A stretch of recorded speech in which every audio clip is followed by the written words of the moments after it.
In a politics Discord server conversation I didn't record, someone named Neon posted the cookie analogy I'm about to present. He was making a slightly different point, but he should still get credit for the idea. Okay, so I want to make a distinction between young Earth creationism as such and scientific young Earth creationism in particular. You already know what young Earth creationism is. God created the world 6,000 years ago, and roughly 4,000 years ago, there was a global flood, and all kinds, whatever those are, were created in the beginning. No evolution, no millions of years. Scientific young Earth creationism is the same set of claims, but it adds that any claims which conflict with this must contain scientific errors. So, for example, the claim that starlight must have been traveling for hundreds of thousands of years to reach Earth is based on a false account of how light works, or the claim that particle decay rates prove rocks are millions of years old is a false account of radiation.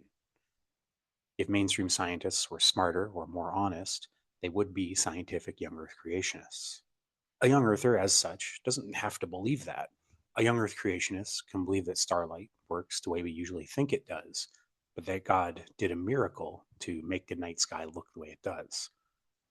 Or they can acknowledge that rocks really do have a decay rate that indicates they've been around for millions of years, but God made them look that way 6,000 years ago.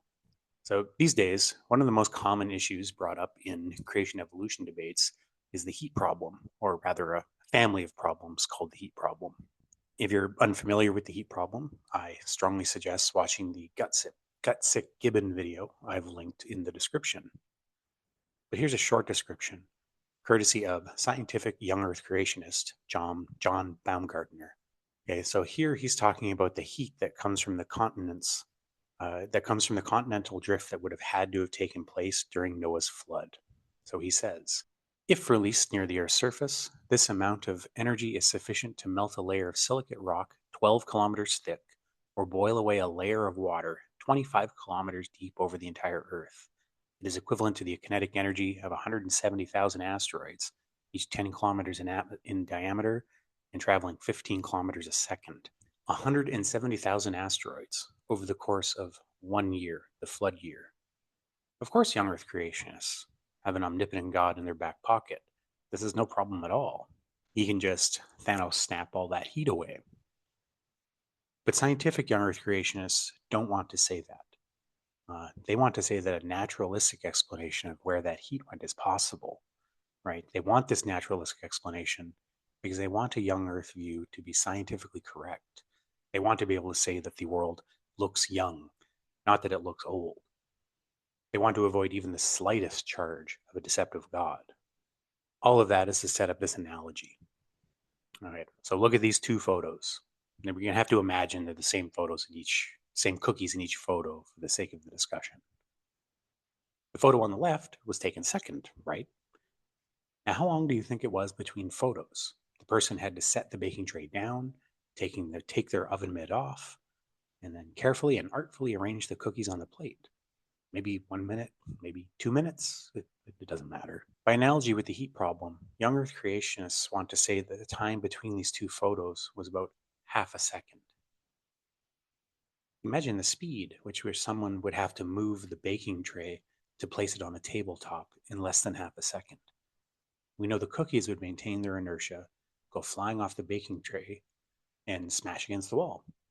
We would never get the artfully plated cookies. We know it's naturally impossible for the time between these two photos to be less than half a second. Young Earth creationists can say it was a miracle. Okay, no problem.